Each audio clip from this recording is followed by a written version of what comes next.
I don't think you can teach the soft skills that we need in a franchise owner. I think they have to come with that, right? It has to be a right match for them and a right match for us. But those soft skills are tough, and they have to have that. You have to have that hunger. You have to be able to get up in the morning and go. You're not, as the franchisor, you're not telling them when to get up in the morning and where they need to be. That's the part of them being in their own business, right? I mean, they need to have that resilience, and I would imagine it takes a little while to get up and running, right? I mean, I don't know of any franchise system where you're profitable day one. How long? I know you can't give profit, any disclaimers or anything like that, but how long does it take to really get up and running? Is there a certain time frame that you think is adequate, or I should say, an expectation of getting up and running? We do represent in what's called the Item 19, or the financial representation in a franchise disclosure document. We do show customer acquisition numbers, and we show a lot of other figures in our FDD and our Item 19 as well. But fortunately, because, Frank, we do a lot of the marketing, we do direct mail, we do search engine optimization in-house, help them with their paid digital.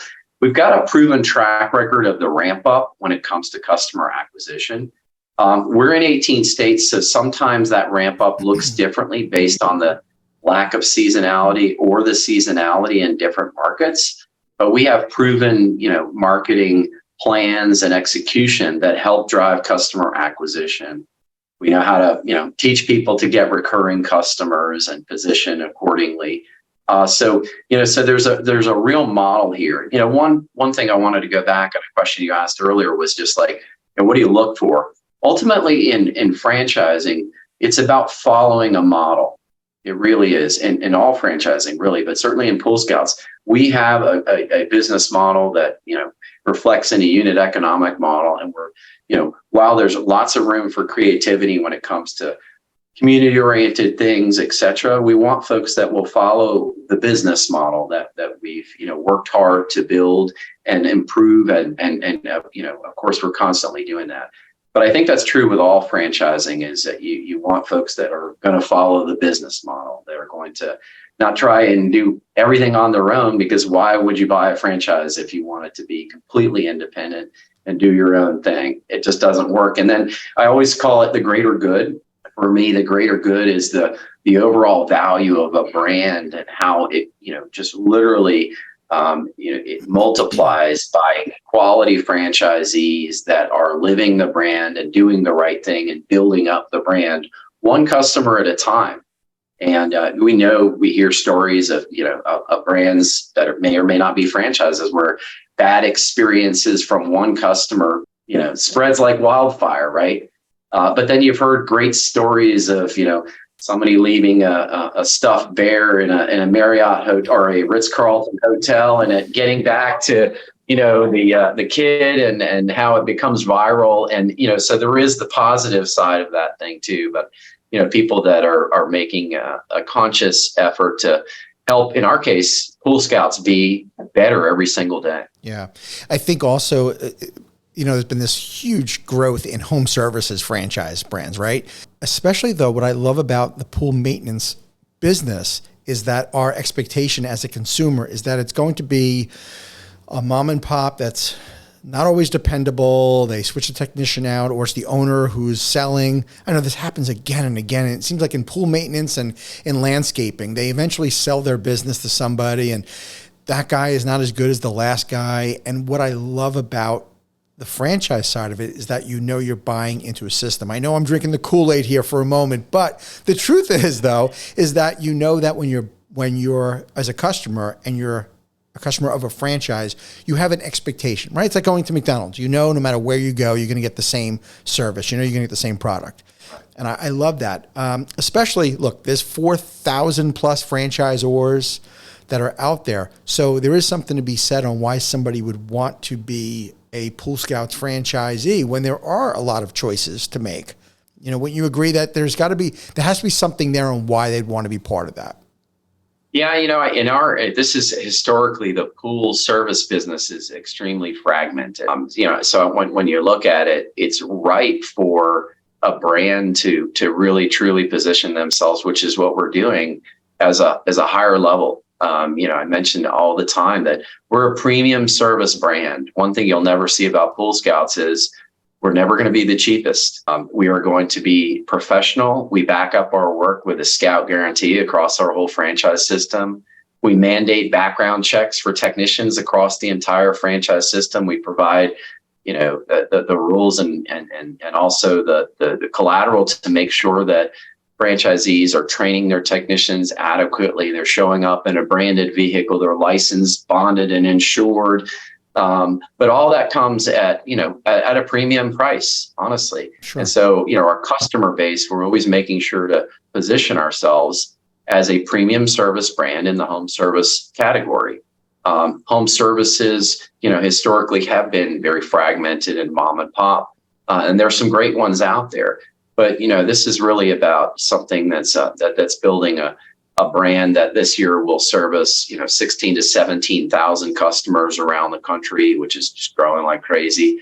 And we've seen our customer base really appreciate that higher level of service and communication. I mean, things that you would think be normal or not.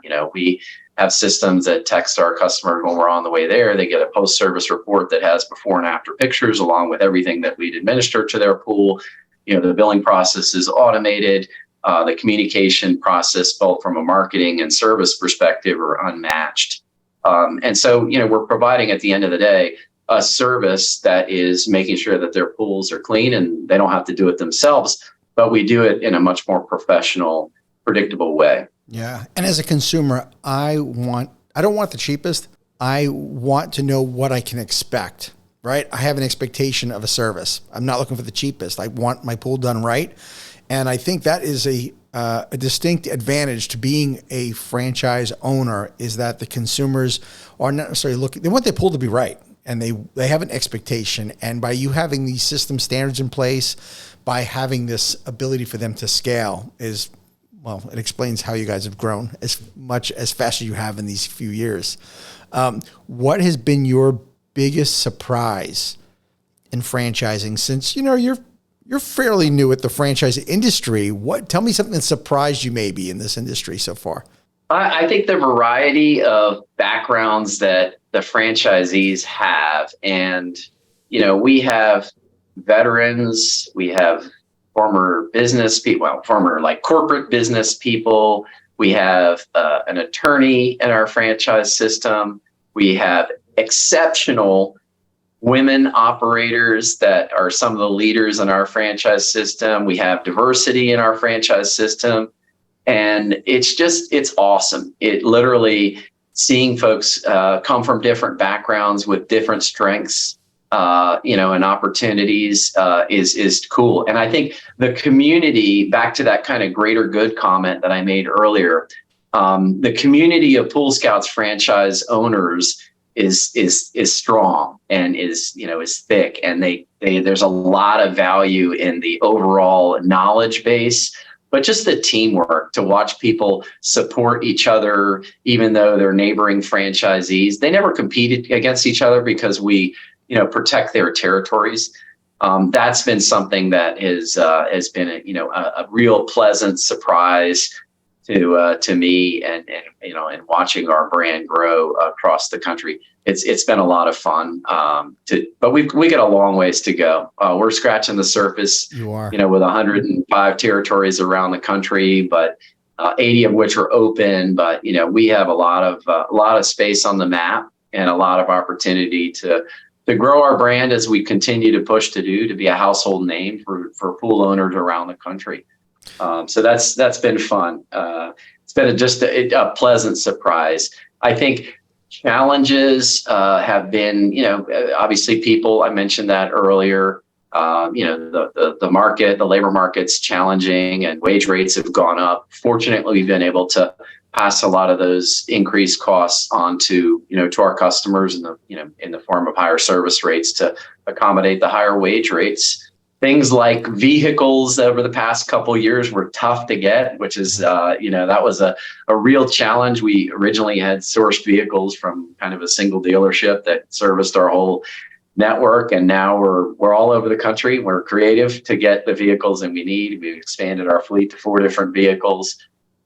Chemicals were hard to get, chlorine-based chemicals, because there was a chlorine fire in Louisiana that really knocked out chlorine availability for a while. Fortunately, it's back online, and so that problem or challenge has been mitigated.